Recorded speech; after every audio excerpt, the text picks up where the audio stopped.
Krishna, Krishna Krishna, Hare Hare, Hare Rama, Hare Rama.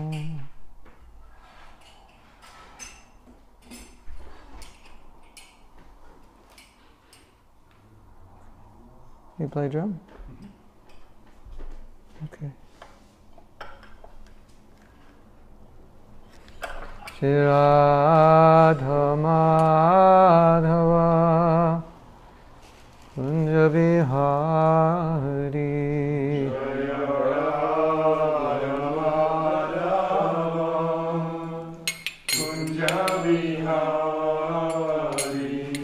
Jai Radha Madhava Kunja Bihari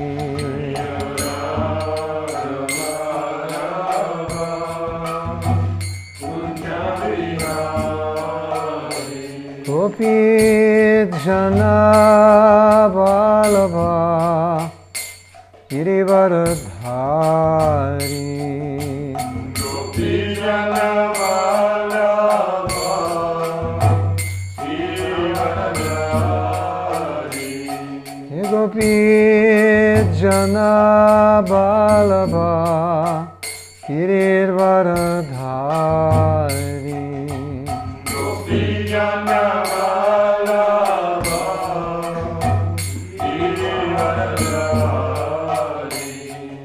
Sadanandana Braja Jana Ranjana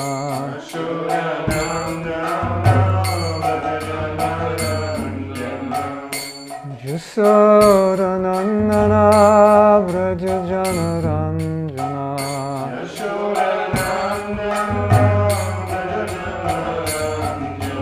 Yamuna Tira Vanachari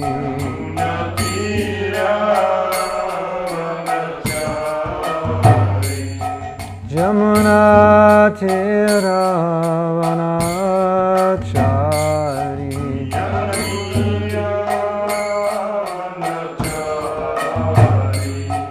Jai Radha Madhava Kunja Bihari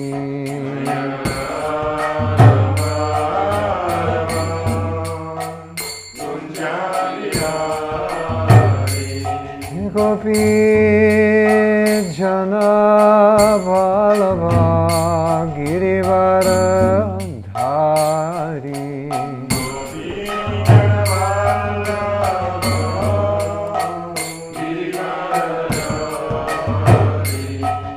Jai Gopi Jana Vallabha Girivaradhari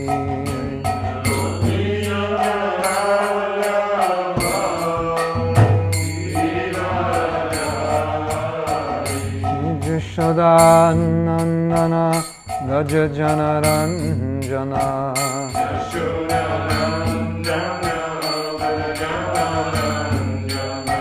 Jasodanandana Braja Jana Ranjana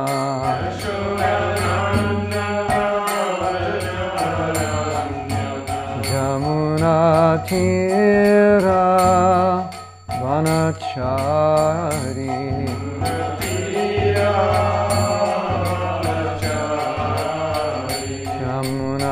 Tira Vanachari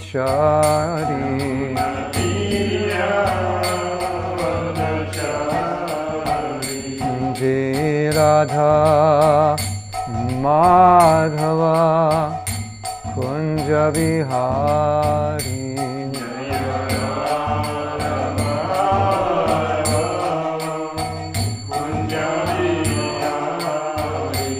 Jai Radha Madhava Kunja Bihari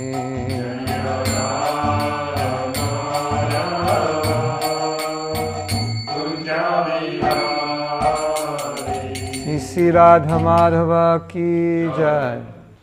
Grantaraj Srimad Bhagavatam ki jai. Srila Bhaktivinoda Thakur ki jai. Srila Prabhupada ki jai. Gaur Premanandi. Shrubhadaya Krishna Prashtaya Bhutale. Srimati Bhakti Vedanta Shaminiti Namani. Namaste Saraswati Deve Gauravani Pacharine Nirvisesa Sunyavadi Paschatidastha. Yesterday I was reminded of a story about how Prabhupada first chanted Jai Radha Madhava. And as the story goes, there were three deities that Prabhupada named Radha Madhava. One ended up in Berkeley, which is San Francisco. One ended up in Boston, and one ended up in Mayapur. And at a festival in, I believe it was Gorakhpur, those deities were there before they went to Mayapur, and Prabhupada chanted Jai Radha Madhava, and he had named those deities Radha Madhava. And that's where he choked up when he was chanting. He exhibited some ecstatic symptoms. And then he asked that those deities go to Mayapur. And then there was a festival in Hyderabad, and those deities went to the festival. Then Prabhupada asked, what deities are those? And they said, those are the deities from Mayapur. He said, they should never leave Mayapur. So then they went back to Mayapur and stayed there, the small Radha Madhava. That's where the song comes from. Before that, Prabhupada didn't chant that. We never heard that song. And then that became a tradition that he would establish that before Bhagavatam class. Did you know that? What year was that? It had to be 72. I'm just guessing because. So that's when the devotees came back from India. Bhagavad had called all the devotees who traveled with them in India in the beginning. When they came back, they also introduced it. Jai Radha, yeah, so it must have been. Was that 72? You remember? Yeah. I mean, when I joined, we didn't have Bhagavatam class. We had Bhagavad Gita in the morning. And we didn't chant. Yeah, we didn't have Sanskrit, so we couldn't chant it. So yeah, 72 sounds good. Sounds right.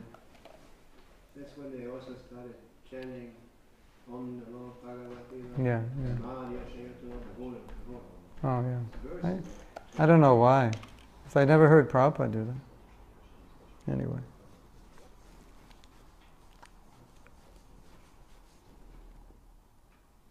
It's also interesting that Prabhupada never chanted the Sanskrit. He had someone else chant it. He had his Sanskrit men chant it. Is it because he wanted to teach his students? He wanted us to learn pronunciation. At one time he said he wanted us to memorize the verse while we were chanting it. Anyone memorize yesterday's verse? We chant 10 times, and so within 10 times you should have it memorized. That I was in Los Angeles when he was teaching Bhagavatam, and he said, one verse a day, and by the time your children grow up, we'll have gone through the whole Bhagavatam, 50 years. That was his calculation. It would take 50 years if we did one verse a day.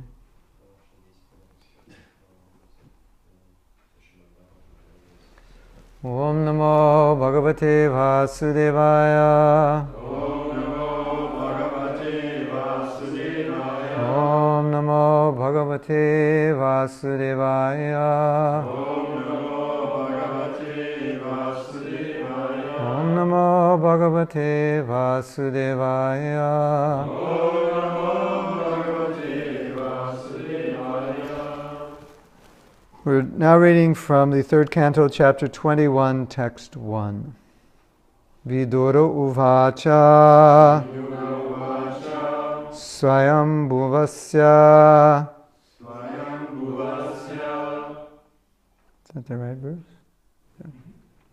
Cha Manoho Vangshaha Parama Samataha Katyatam Bhagavan Yatra Maitunena Idhire Prajaha Viduruvacha Swayambhuvasya cha mano Vamsha paramasammataha Katyatam bhagavan yatra yatam Maithunendhira prajaha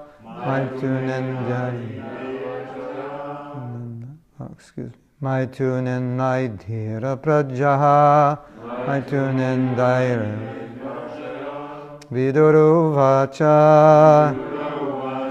Swayambhuvasya cha mano Vangsha paramasammataha Katyatam bhagavan yatra Maitunenaidhira prajaha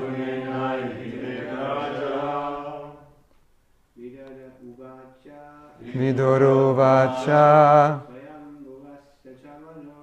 Swayambhuvasya cha mano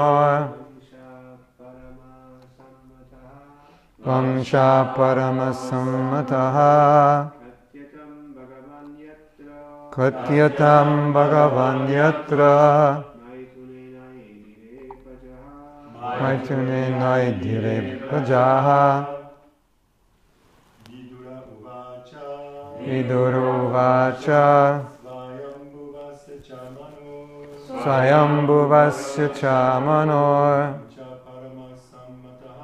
Vamsa paramasammataha Katyatam bhagavan yatra Maitunenaidhire prajaha Viduruvacha Swayambhuvasya cha mano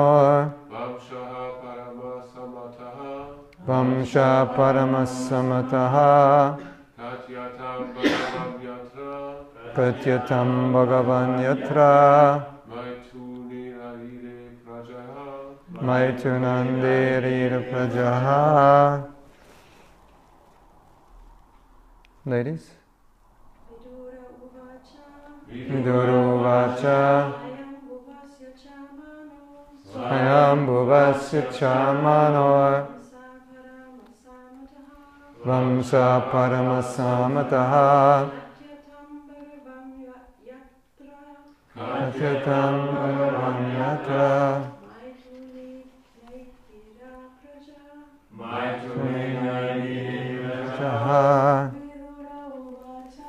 Viduruvacha Swayambhuvasya cha mano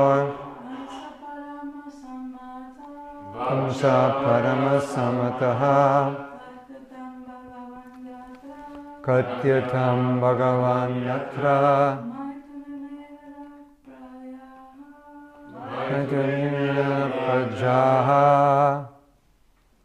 Anyone have it memorized?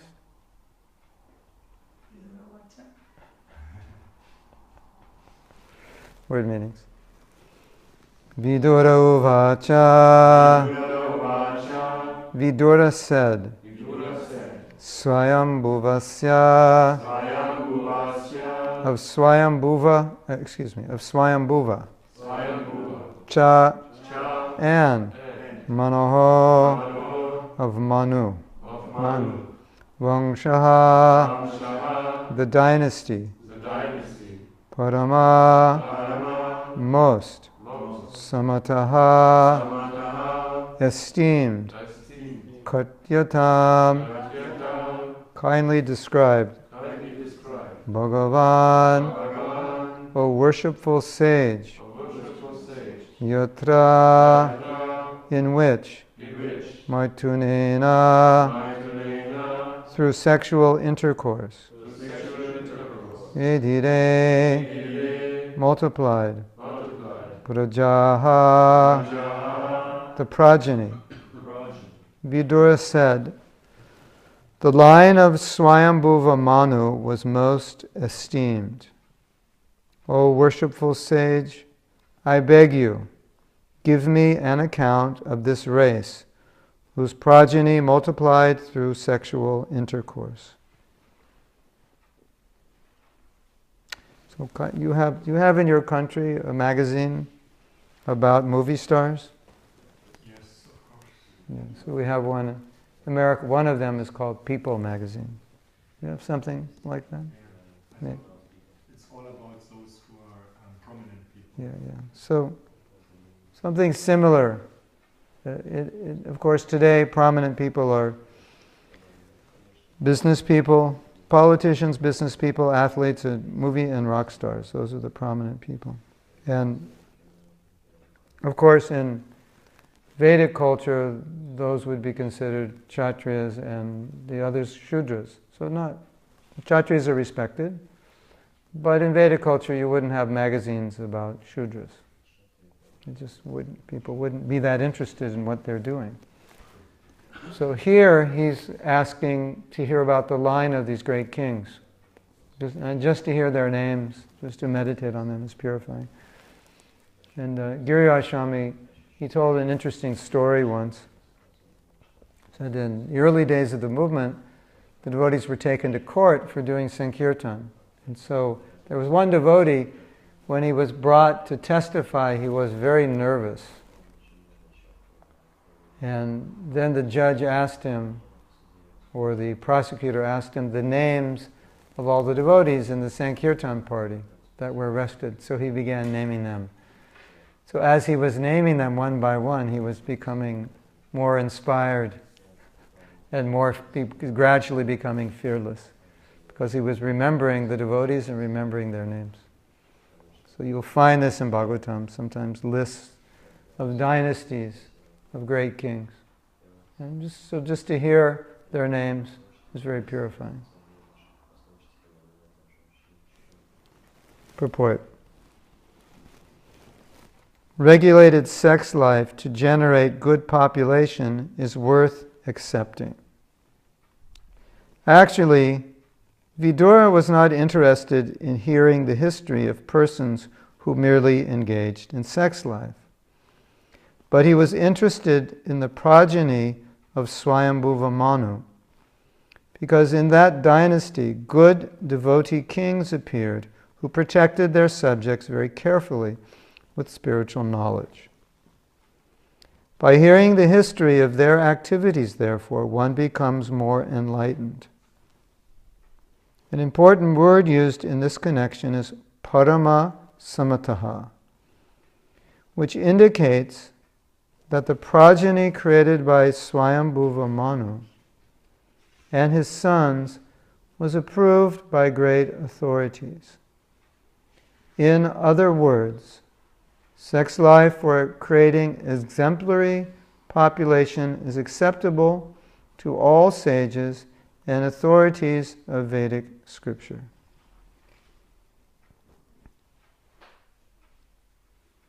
Srila Prabhupada ki jai. Om Jnanatimirandasya Jnananjana Shalakaya Chakshuru Militam Jena Tasmai Sri Gurave Namaha Mukam Karoti Vachalam Pangulangayate Girim Yakripatamaham Vande Sri Guru Dinatarinam Panchakalpaturubhyascha Kripa Sindhubhyevacha Patitanam Pavanebhyo Vaishnavebhyo Namo Namaha Sri Krishna Chaitanya Prabhu Nityananda Shaddaita Gadadhar Shivasari Gaur Bhaktivinoda Hare Krishna Krishna Krishna Hare Hare Hare Ram Ram Ram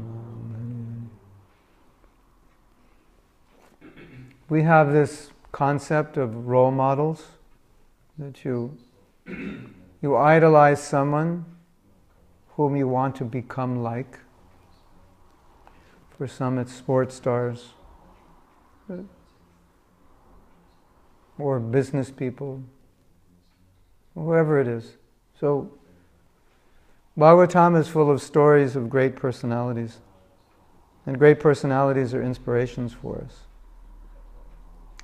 Especially they're inspirations because they have qualities which we may be particularly attracted to developing. There is a godbrother of mine. He's no longer alive. His name is Jayananda.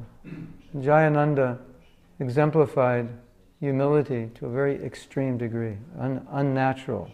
I've never seen anyone exhibit that kind of humility. It appeared to me that he had absolutely no false ego. So he was a great inspiration for many devotees because generally our egos are very big and we want to be honored and glorified and recognized. And he was the opposite.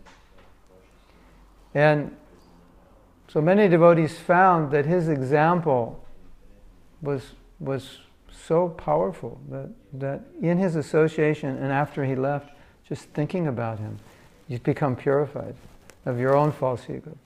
And just by thinking Jayananda, I personally would feel a little humble or feel embarrassed not to be humble because he was so advanced, yet he was so humble. And so he became a role model for me. He became an exemplar of humility.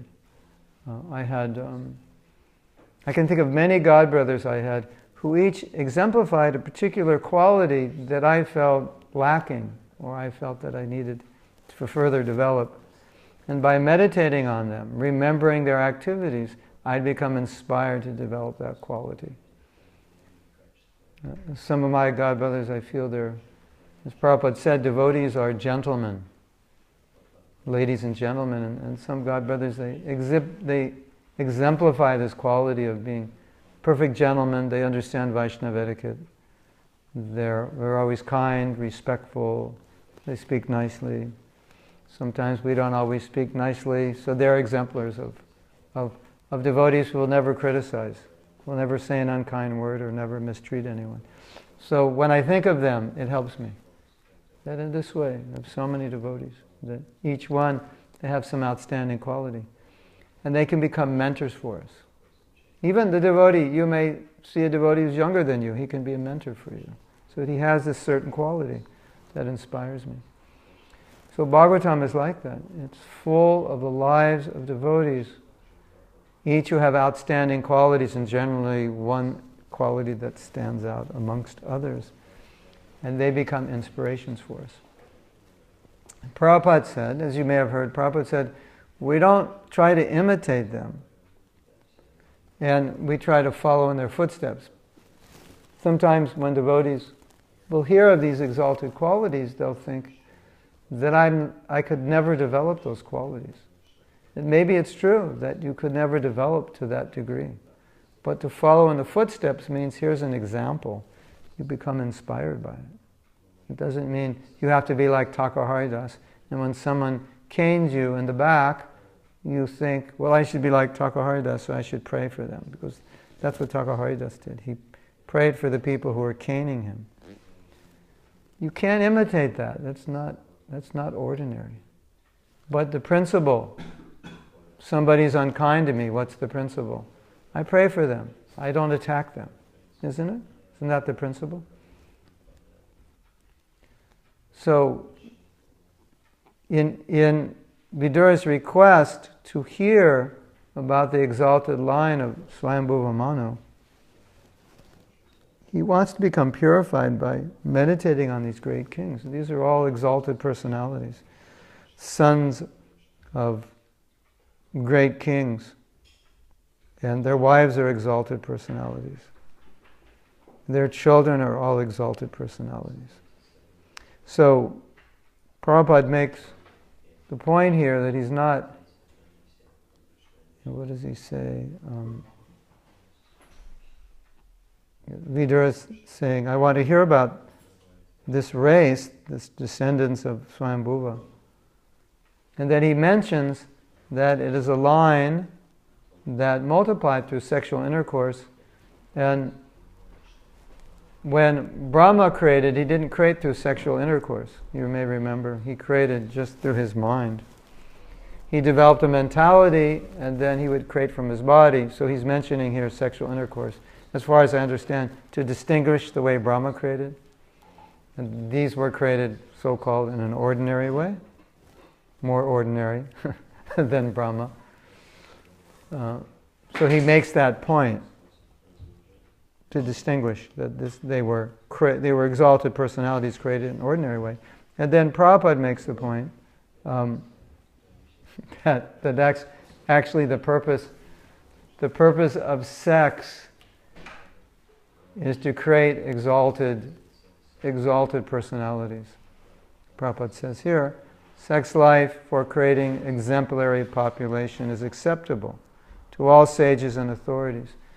And so today, Bhaktivinoda Thakur's disappearance, I believe he had 10 or 11 children. So it kind of fits in this verse that Srila Bhakti Siddhanta Saraswati Thakur, he was Naishtiki Brahmachari. But he said something quite amazing. He said, if Krishna wanted, I would be willing to have sex 100 times. Krishna Badaya, Krishna Prasthaya, Smutalesh. Vijay Gauranga Dayalnitai Ki Jai. What he meant was, I'd be prepared to have, if Krishna wanted, I'd be prepared to have 100 children. And he's Naishtiki Brahmachari. Wow. So what's he saying? If Krishna wanted, I would give up my Naishtiki Brahmachari. But it's like Prabhupada said, fasting and feasting are the same thing. Because it's all Krishna's mercy. So if Krishna wants, I would have 100 children. If Krishna doesn't want, if he doesn't come and tell me, I won't. I'll remain celibate. That's what I prefer. So he's kind of showing, well, in one sense, being celibate and having children on the order of Krishna, it's the same thing. Because unless you're going to have sexual intercourse to have children, you refrain. And you only do it for progeny, so that's considered celibacy also. Now, I often think about eating, because in eating we have the saying, do you eat to live or do you live to eat? You have that saying here? In Spanish we have. In Spanish? You have in German? Eat to live or live to eat? In the book it's called Eat to Live. Yeah. So you understand the idea. You eat what's healthy, what's good, so it gives you vitality, rather than you stay alive just so you can eat whatever you want. Right? So of course, for non-devotees, the center, as Prabhupada said, as Bhagavatam says, the center of enjoyment, or the highest aspect of enjoyment, is the relationship between male and female, which culminates in sex life. So I often think of this. This is people, when we tell them sex is meant for procreation, it was like,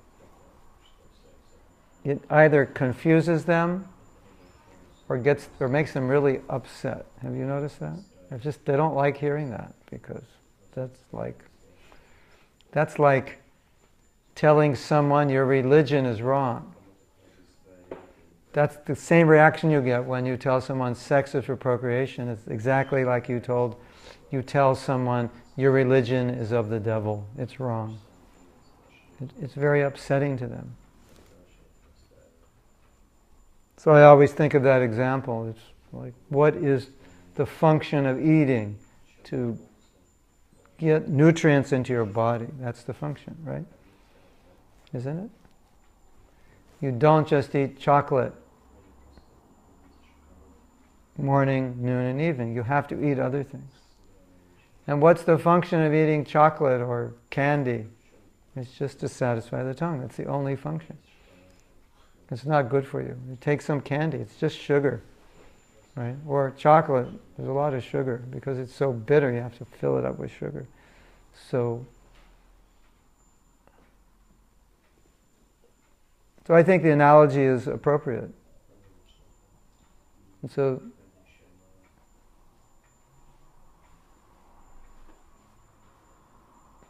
So sex life has a function. And when you understand the function, then you can become detached or purified. Wow. Confirmed.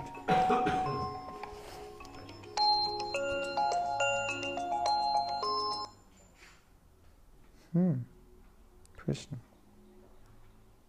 Yeah. So how do we become detached? How do we become celibate? We understand the function. The function is for procreation, and outside of that function, there is no other function. And so we remain detached. That's how it works.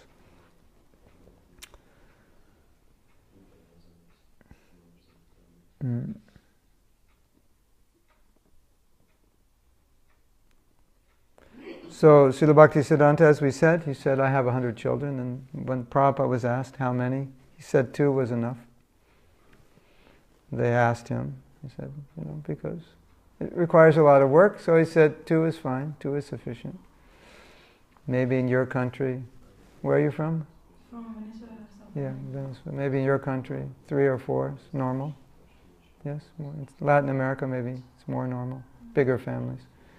Muslim families 8, right? Is that the standard to populate the world? What? Minimum 5, because you want... Anyway.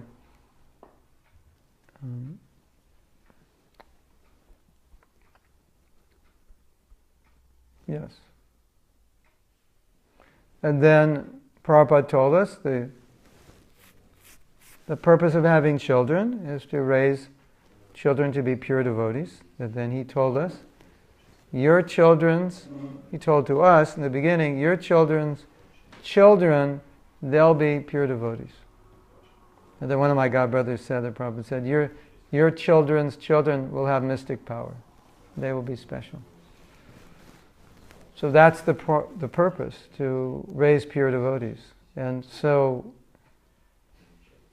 then Prabhupada told us, he said that when you conceive of a child, well, it's actually Ayurvedic as far as I understand, your consciousness is affecting the consciousness of the child, the consciousness at the time of conception. So therefore, Prabhupada requested that before you conceive, that you should elevate your consciousness, so that you should chant 50 rounds and pray to Krishna that some exalted soul will take birth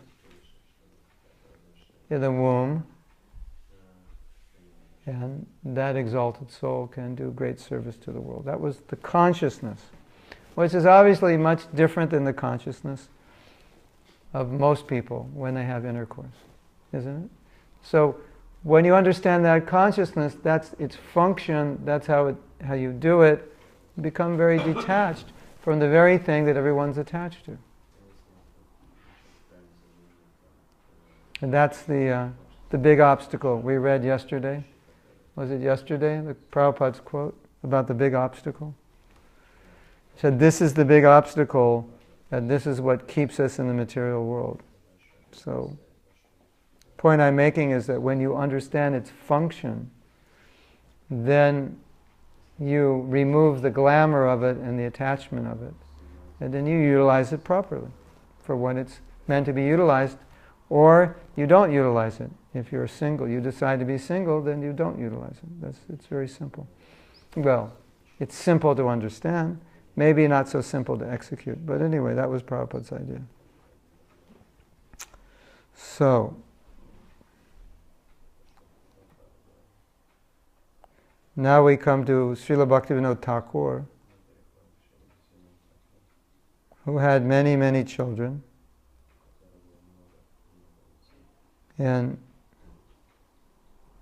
as you probably know, in order to spread his mission, he had prayed that Krishna would send one of his eternal associates with him. And so Krishna sent Srila Bhaktisiddhanta Saraswati Thakur to take birth in the family of Bhaktivinoda Thakur. So perfect place to take birth. And generally we find these exalted devotees, they take birth in very exalted families. And Bhaktivinoda Thakur,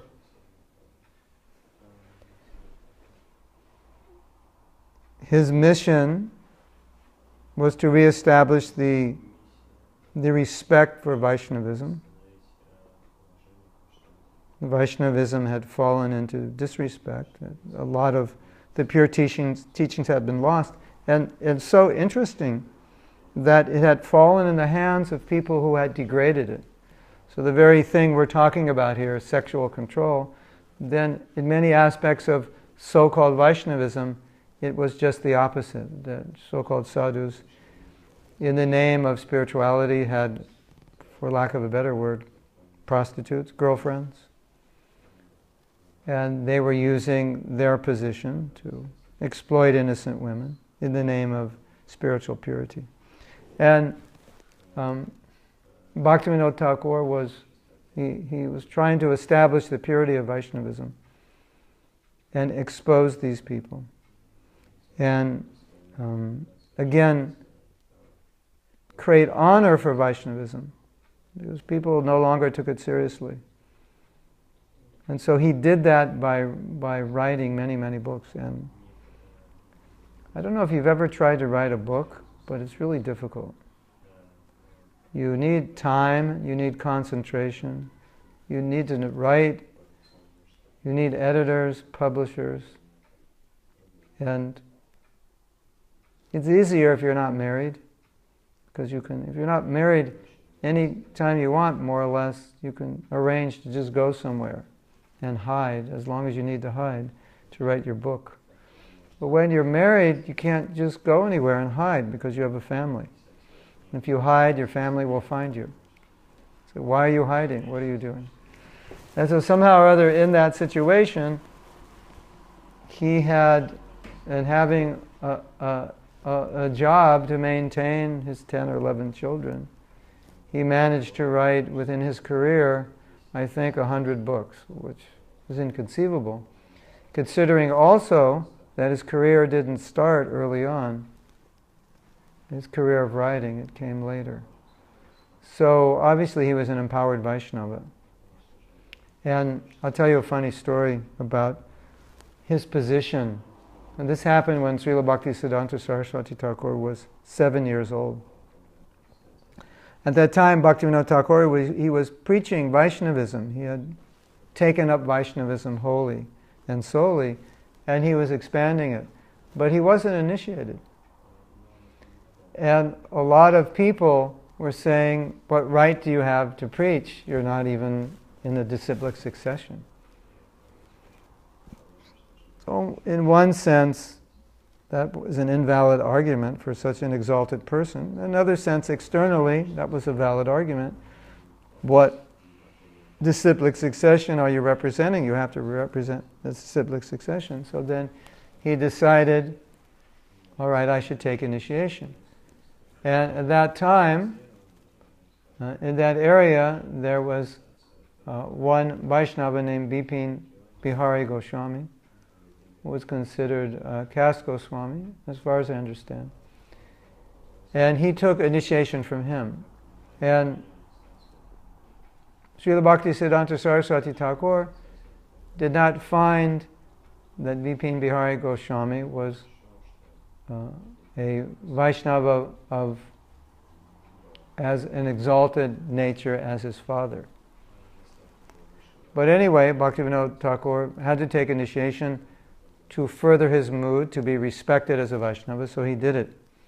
At one time, when Srila Bhaktisiddhanta was 7 years old, he accompanied his father to meet him, Bipin Bihari Goswami. And when Bhaktivinoda Thakur bowed down, the Bipin Bihari touched his feet to his head. And then Bhaktivinoda Thakur left the room, and Srila Bhaktisiddhanta said, do you know who my father is? He's an eternal associate of Krishna that's descended to this world. And putting your foot on his head is offensive, improper, not befitting his exalted nature. And you shouldn't do that. He was 7 years old when he said that. Isn't that interesting?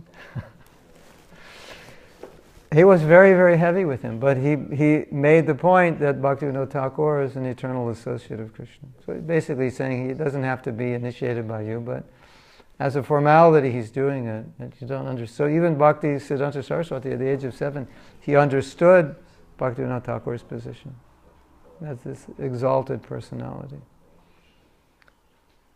And Bhaktivinoda Thakur had chosen to teach Krishna consciousness in the mood of a grihasta.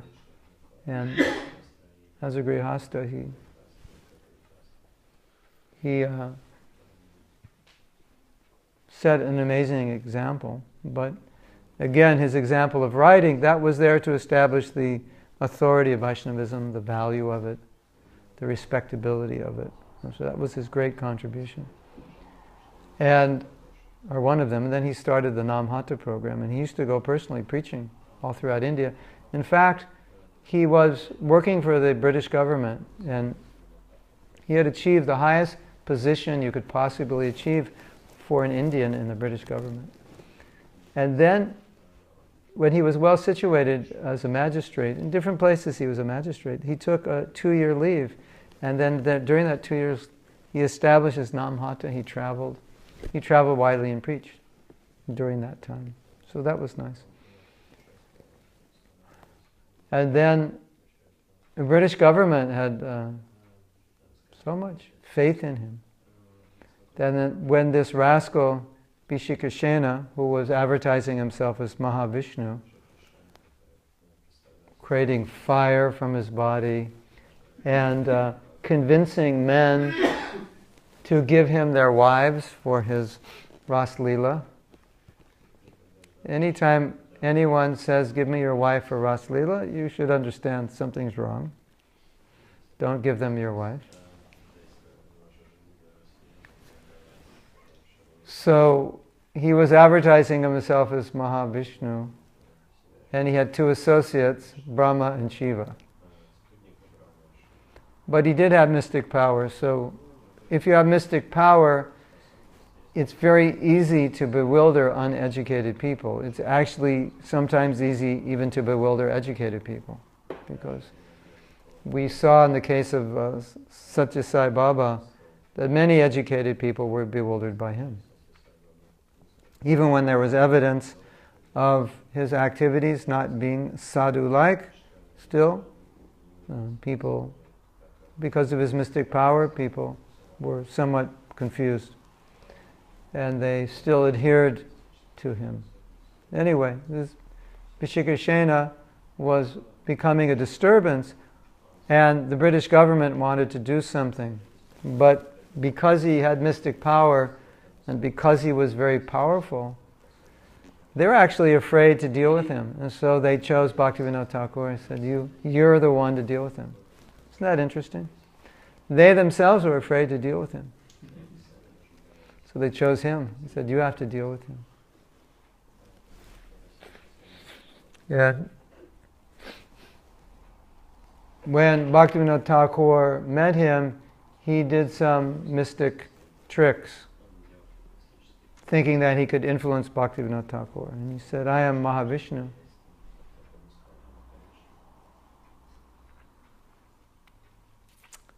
And Bhaktivinoda said, just give up all of this pretension and just stop this. Stop what you're doing. He said, how dare you offend Mahavishnu?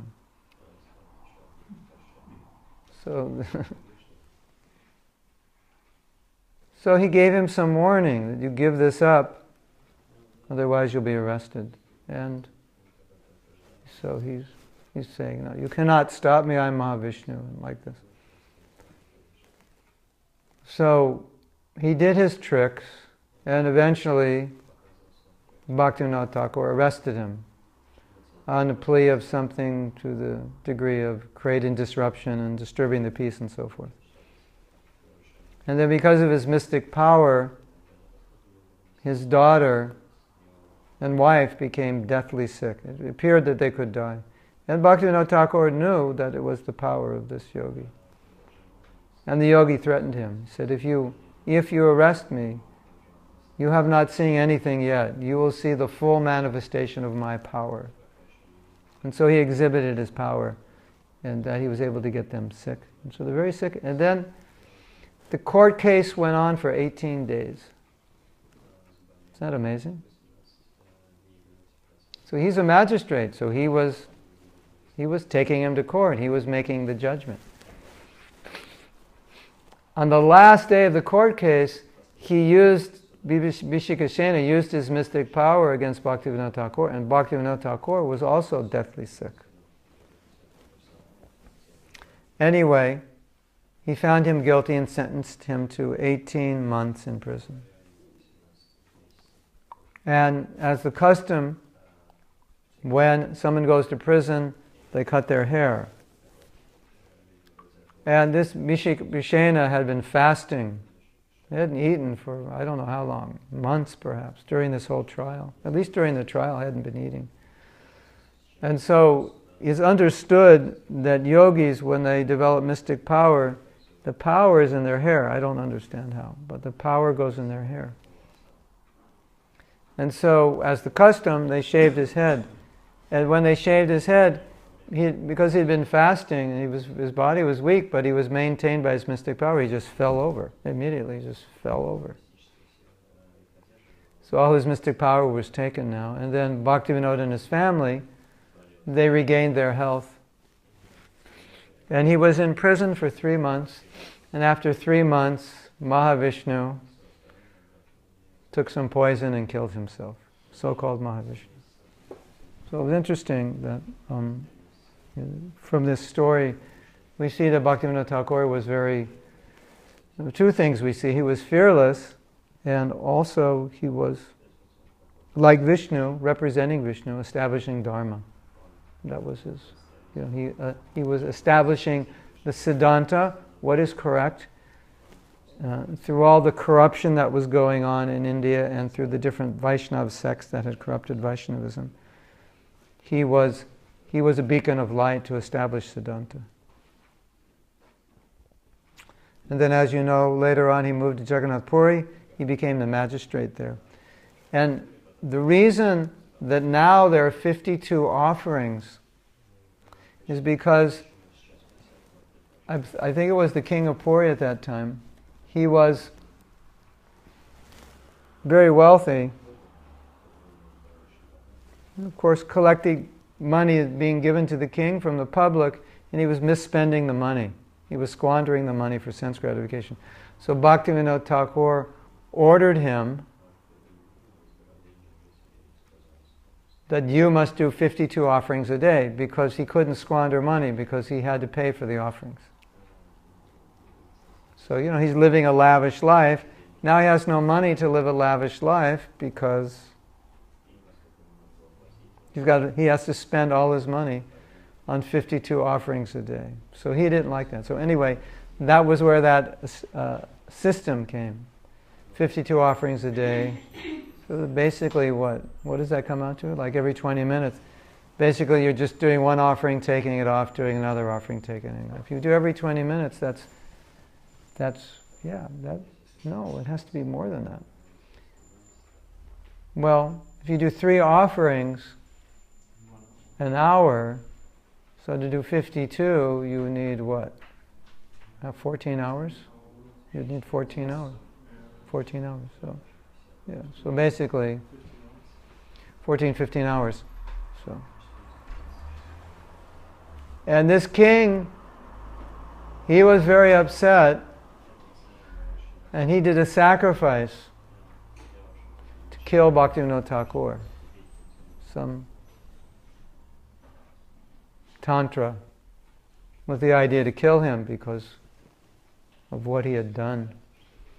And when he did the final sacrifice, the final ritual in which Bhaktivinoda Thakur should have been killed, his son died. So Krishna protects his devotees. And anyway, these rituals, they cannot affect the pure devotee. Anyway, you could see it was very, very powerful. Very, very strong and fearless. personally, I appreciate Bhaktivinoda Thakur's work in giving us Harinam Chintamani, because the book is so helpful in spreading Krishna consciousness. For us, in so many of our japa workshops and japa retreats that are given in ISKCON are based on Harinam Chintamani, how he taught to go more deeply into the holy name.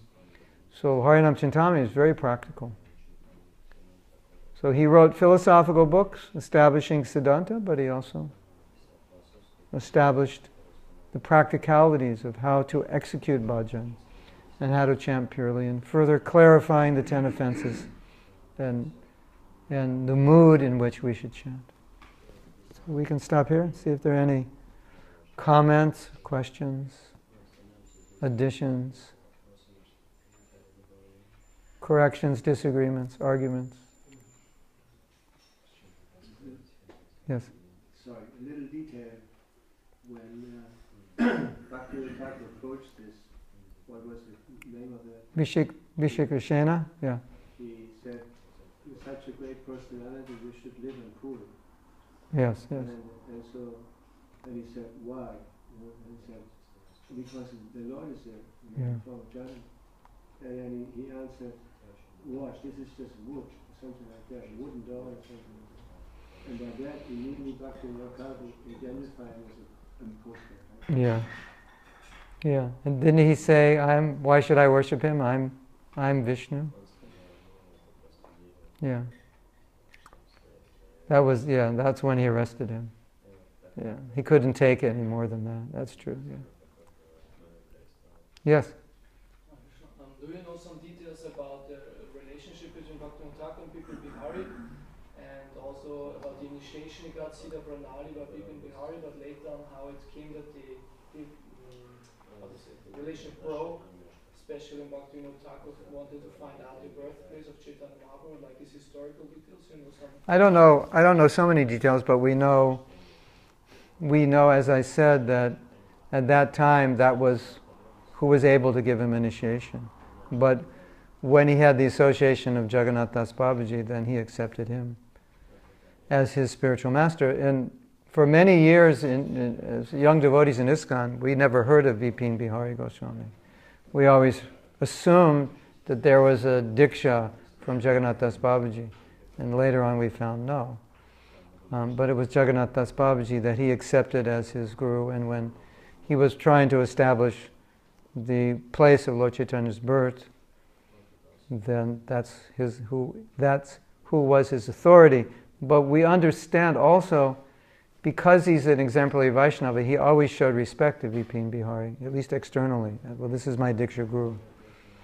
But in terms of his heart and where he was taking instruction, that was from Jagannath Das Babaji.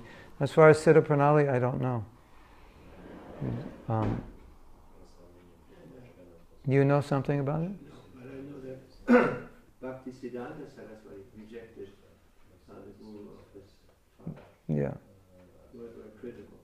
Yeah. Bhaktivinoda Thakur respected him as a formality. Yeah. But Yeah. Bhaktisiddhanta Yeah. didn't accept. Yeah. So it's interesting because, it's interesting that it's like Bhaktisiddhanta didn't accept him in substance, but Bhaktivinoda Thakur accepted him in terms of, as you said, in terms of formality, that formally I accepted Diksha from this person, so I must respect him as my Diksha Guru. But in terms of substance, Bhaktisiddhanta Saraswati Thakur had many disagreements with him and didn't respect him as a highly elevated Vaishnava. Siddha Pranali was present at the time of Bhaktivinoda Thakur, where your spiritual master would give you your position in Krishna Leela, your service, your name, your dress, everything. 11, it's called Ekadas Bhava, 11 aspects of it. But that stopped at the time of Bhaktisiddhanta Saraswati Thakur. And so I don't know anything about Vipin Bihari in relation to Siddha Pranali. Yes? Was that this is Siddha Pranali initiation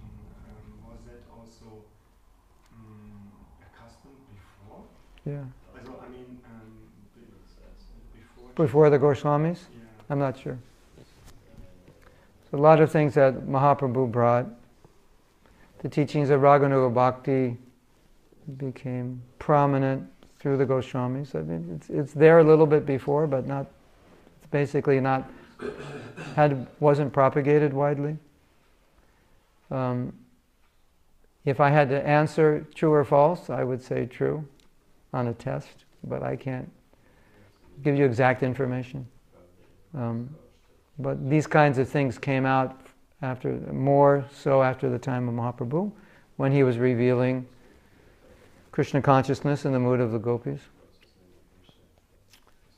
And these things came up at Srila Prabhupada's time, and Prabhupada didn't really talked about it very little. He didn't bring up the topic. We brought it up to Prabhupada.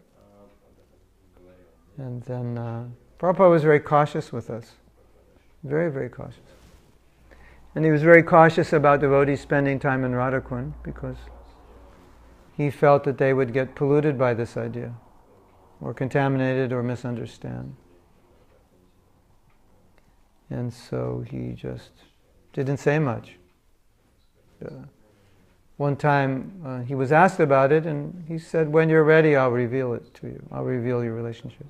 And we also understand when you reach the stage of bhava, it's revealed.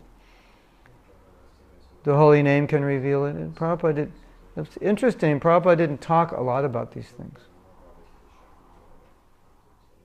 You could say he didn't need to because it would be revealed through the holy name, or he didn't want to indulge us in it because he saw that we may have tendency to indulge in these things, misunderstand.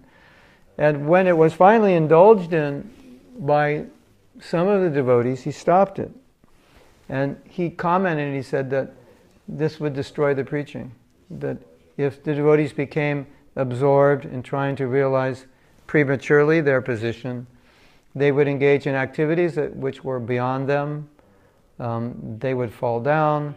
They would give up preaching. It would ruin everything. So he was very, very careful not to indulge in things that we weren't ready for.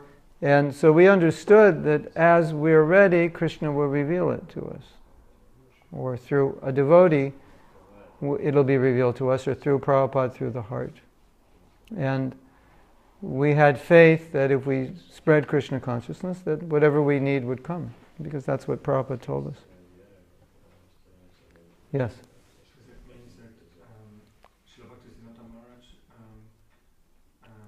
stopped that because he saw that no one is qualified actually. Yeah. So maybe the guru may qualify, but the disciples are not qualified. Yes. Although we heard he did give it to a few. That's what I was told.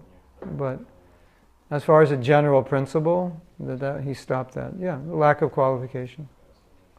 It also, what was happening at the time of Srila Bhaktisiddhanta, that Krishna consciousness was now being spread to the masses. Previously it stayed within Vaishnava and Brahminical communities. And so now that it was going to the masses, he had to change things. And so he divided initiation into two parts. Previously there weren't two initiations. Initiation was Panchatriki mantras. It was what we call Brahminical initiation. That was the initiation. But because people were not qualified, then as Prabhupada said, first initiation you give liberally, and then see if they're qualified. And then if they're qualified, you give second. So that was the idea. So we had to change. So things started changing. So you say first initiation and second initiation. Technically, there is no such thing as first and second. There's just Vaishnava initiation. So he changed that. Okay, here's the holy name. Get purified. Get out of the modes of ignorance and passion. When you're situated in goodness, then you can get your Panchatriki mantras become. And then the idea of becoming Brahman, that was just added. That's not, Vaishnavas don't identify as Brahmins, but that was added just to teach the public that Vaishnavas are also Brahmins. But that's not actually part of Brahma Gayatri, that's for Brahmins who get when they're children, when they're like 11 or so. They get Brahma Gayatri so they can do deity worship and study the Vedas. So he added that. So, he was changing things. So now, you can be proud you have your Brahman thread, but Brahman is Varnashram. I'm not a Brahman. I'm not Shudra. So that was just, it's not such an important thing. Yes? You were mentioning at the beginning that about the sexual intercourse and talking about having children, and I have heard that Srila Prabhupada said that marriage without children is like Desert. desert. I think it was Chanaka Pandit who said that, and Prabhupada had quoted that. Marriage without children is like a desert, yeah. Yeah, so it seems, I mean, in my understanding, that it is very important somehow to have children, but what if the couple doesn't want to have them? Mm-hmm. Well, nobody should force them, but sometimes Prabhupada would ask, why are you getting married if you don't want to have children? So, we could say generally, normally, that's the function of marriage. Like, for example, sometimes a man would be disturbed sexually, so Prabhupada said, get yourself married, have children. That was like the panacea or the solution to the problem. So it was generally understood, when you're married, you'll have children, you'll raise devotees. If you don't want to have children, then if you don't and your husband doesn't, then it's okay. It's not going to be a problem for you, but it's a general understanding. Yeah, generally it's the woman who wants the children. And the general problem is the woman wants the children and a man doesn't, and he doesn't want to give her children and she goes crazy. The problem is not usually that both don't want children. Like, we're going to force you to have children you don't want. You can do. We have grihastas doing amazing service. They don't have children. Yes? That's what I want, the last thing you say. It's very practical to have couples who don't have children for preaching. Yeah. Yeah. It's good for preaching, if they like preaching. Now, sometimes a woman just, has some psychological problem from the past and she doesn't want children, so that might be a reason. Maybe she was molested as a child or something. Because generally women want children. So if any woman comes to me who's married and says, I don't want children, my first immediate response is, what's wrong with you? What's going on? Or, if they're 22, 22-year-old girls don't want children generally. If you're 32 and you don't, then my question would be, what's wrong with you? What happened to you? Yeah, that would be my first question. Because if you realize later on in life that the reason I didn't want children is because of some trauma I had, and now I got over the trauma and I want children, and now it's too late, I'm too old, that could be upsetting. So that would be my response. And if I determine, well, you're just renounced, you just want to preach, well, I wouldn't say there's anything wrong with that. It's good. If you're a temple president and you have a wife, then your wife can deal with the women. You deal with the men. It's good.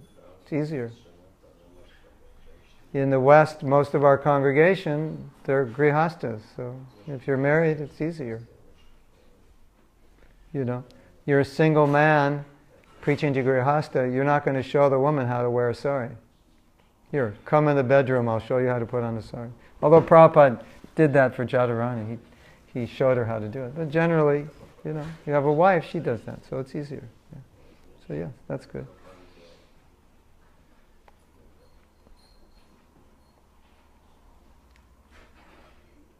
Why? Your question was sometimes devotees are forced to have children, or if they shouldn't get married if they don't want children? Yeah, personally, I feel like devotees, whenever they come to know that there is someone who doesn't want, they get disturbed and they start to preach that you should, for and so reasons. Such as? as you explained, Prabhupada said that It's the purpose of marriage is to have children. yeah, and then you have to serve, you have to brought up and raise up Yeah. Vaishnavas. Yeah. Okay. It is like a kind of service that you do Yeah. for those living entities. Yeah. And Yeah.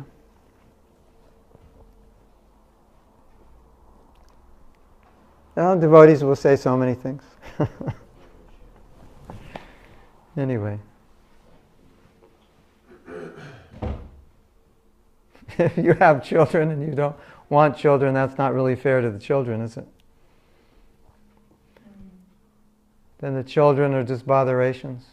And one day you tell them, actually, you're just a botheration. We didn't really want you. That's not very good. You don't have to tell them that. They'll feel it. And yeah. If you don't want children, yeah, it's not good to be forced.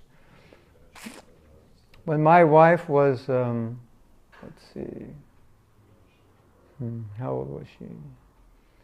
25 years ago.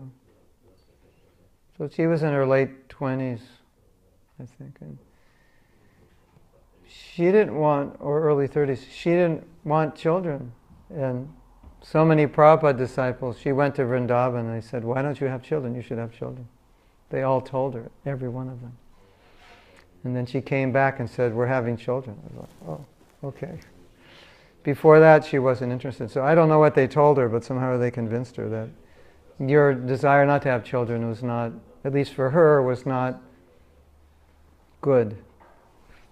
And now my wife said, I was stupid. I should have had a lot of children.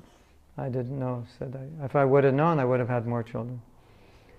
So that's the natural mother side, you know.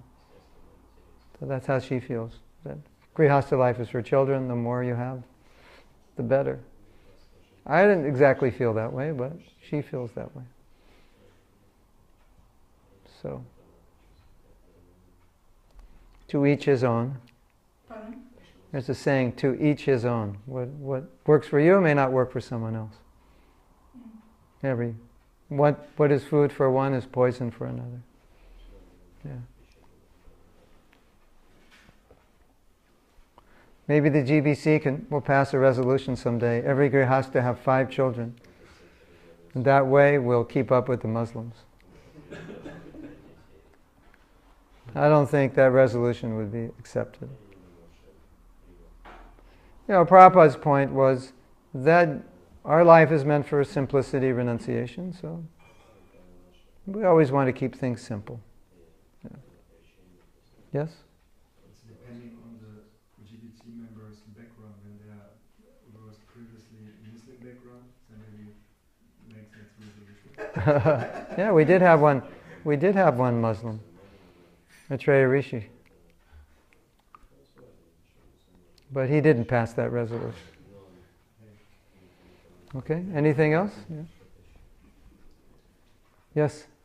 Yeah, even if you understand the function of sex, nevertheless, this whole thoughts and this whole desires are coming. So how to deal with that?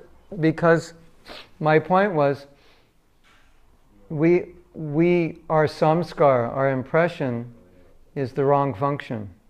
Our impression of sex is just solely for enjoyment. That's how we're all raised. So, contraception. What does contraception say? Sex is for enjoyment. It's not about responsibility. So we have a saying in English, if you want to play, you have to pay. You know that saying? If you want to play, you have to pay. So contraception is, if you want to play, you don't have to pay. Or we have the Bengali saying, or the Hindi saying, if milk is available in the market, then why take all the trouble to maintain a cow? So if you can get sex without paying, why get married? Just have a girlfriend. Right? But you'll never become purified that way. So the samskara, the impression, we want is that sex is for having children. And so if you want to have sex, you have to have the house, the job, the wife, the responsibility. And so what does a young man think? He thinks, I don't want all that, I just want the sex. I said, no, you can't have the sex without all that. That's how you become purified. Right? Yeah, so that's the idea. So, yes, we weren't raised that way, but if you understand sex means wife, home, job, responsibility, less time to read, less time for service. You understand the nature of a woman, what's required of you, the tolerance that you need to deal with a woman, and all these things. All of a sudden, sex may not look so attractive anymore. But sex, contraception, girlfriend, one night, find another one the other night, that looks attractive. Right? So that's why I was saying, when you understand the function of sex and the environment in which it's engaged in, that will purify you. So let's say you're a young man and you're sexually disturbed, and you start thinking about sex. Then what does Prabhupada say? If you want sex, get married. And you're thinking, well, if I get married, then how am I going to do Sankirtan? Because I'll have to work. Say, well, if you want to play, you have to pay. That's part of the price. So you understand the price of sex. So that purifies you.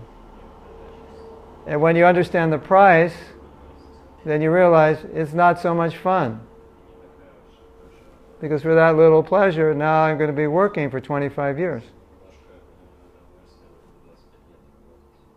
Right? So I like the play and no pay sex. But that's called illicit sex. Play and no pay is illicit sex. Play and pay is grihastha life. And if you do it that way, you get purified. And if you understand, if you're going to play, you have to pay, and what the price is, you might decide not to get married. You say, I can't afford it. It's too much trouble. So that was my point. I just didn't explain it to that degree. But. Is that clear? But then, is it allowed to have it during the marriage? Because if when we read the Bhagavad Gita, it says that Krishna says that I am in this sexual intercourse when it is for procreating. Yeah. Okay. Well, that's part of the playing. Then ideally, okay, you're a young man, young woman, you want to enjoy sex, and so here are the rules. Once a month, 5 days or whatever it is, the right time when the woman will conceive, and you should chant 50 rounds. And if your wife gets pregnant, that's it. That's part of the rules. So the rules are meant to kind of take the wind out of your sails. It doesn't look so glamorous. It looks glamorous in an MTV video. That looks really glamorous, right? Some beautiful guy is walking down the street and the music's playing, and you're walking down the street and your eyes meet and you both melt, and then you go off together in the sunset and embracing. That looks good, right? But there's a really funny commercial, and the commercial was they didn't allow this commercial to be released. There's a video, there's a series of commercials that were banned, and this is one of them. There's a policeman who's riding a horse. This is called mounted police, in the forest. They ride the horse. And he hears a woman, "Help me! Help me!" And he puts his horse down. He gets his rope out. And he sees a woman, she's hanging over the cliff of a mountain, and she's holding onto a branch, and below her, there's nothing. So he's standing on the mountain, she's here holding onto a branch, and he's looking down. And then he runs back. No, he doesn't have his rope. He runs back to his horse to get his rope, and then he takes a sip of water. And the name of this water is something like clear, it's like pure, you know. So the idea of the commercial, as soon as he takes the water, he becomes clear, and he gets a vision that he's sitting with this woman with a baby in his lap in a little house with the woman's grandmother, and the grandmother has her hair in curls. His wife is pregnant with a second, and he's sitting there feeding the baby in a bottle. He gets this vision. So instead of going to save her, he jumps on his horse and he drives away.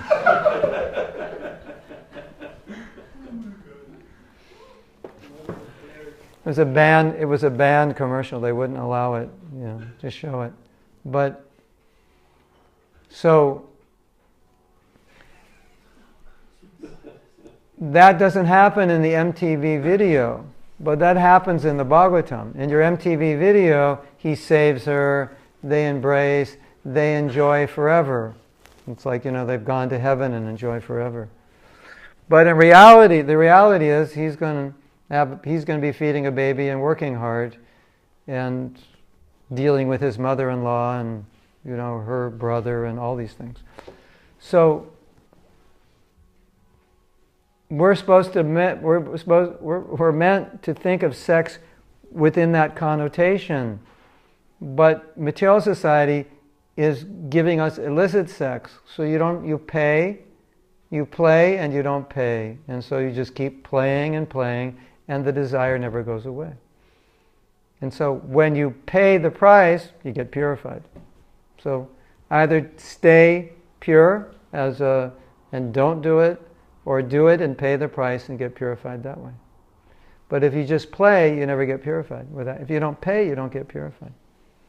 So when grihastas complain, I have to work so hard, and this and that, and my wife, my husband, we feel sympathetic, but at the same time we think, yes, you're getting purified. This is how you get purified. It's just what it is. And that's Krishna's arrangement. And you get purified. So once you've been through it, and you're my age, and then you ask a man my age who's been through it, do you want to do this again? They'll probably say, if I could avoid it, it would be better. It would have been easier if I could have avoided it. Or I've become purified. If I keep this remembrance, then in my next life, if I don't go back to Godhead and I remember this, I would prefer to stay single. But grihastha life is good because you become purified. That's the point. So I'm not saying grihastha life is full of frustration and anxiety and you're punching the wall every day and But I'm just trying to bring the reality that grihastha life is meant to purify you of your illusion of sex. If you really want to enjoy sex, you've got to go to the heavenly planets. This planet doesn't work. Here you have to work hard to pay for it. And then so many men are not satisfied with one wife, so they get divorced, get another wife, and just do it over again. So and what we're learning is that desire, it's so hard to satisfy, it's better you control it. That's the way you get over it. But if you don't control it, it just goes on forever. Right? Is that okay? Yeah, I have only one question. Yes. You were a father, but you said your wife, she said after 2 children, she said, oh, why I didn't have 4 or 5? Well, we only had one. So she said, why not 2 or 3? Yeah.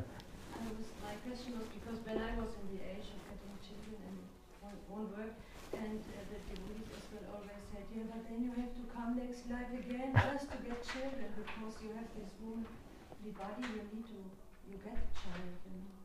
This is as well also always an argument of devotees. Oh. If you don't fulfill your biological need for children, then when you die, you'll be hankering after them and you'll take birth as a woman again to have children. This is what Oh, yeah. I mean, I can't say that wouldn't happen. I wouldn't say necessarily that's going to happen.